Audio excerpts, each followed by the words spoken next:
Bene, cosa facciamo? Mi venite a trovare con le arance? Poi avete chiesto via Volta, di là e via Volta. Disposta a farsi arrestare pur di manifestare per la scuola che sta cadendo a pezzi. È accaduto questa mattina lungo la Pontebana Conegliano, quando studenti, genitori e insegnanti dell'Istituto Galileo Galilei, anziché entrare in classe per le lezioni, sono scesi in strada per contestare la provincia, responsabile di aver lasciato la scuola in queste condizioni.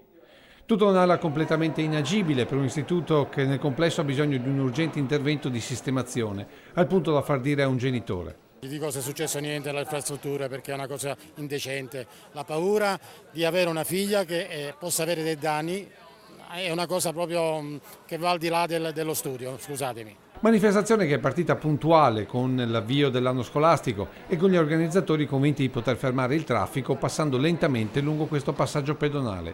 Di tutt'altro avviso i responsabili delle forze di polizia, con il comandante dei vigili che ad un certo punto ha chiarito così le posizioni. Il provvedimento di interdizione della circolazione è un'ordinanza che la fa il dirigente, dell'ente proprietario della strada, cioè io, per conto del comune.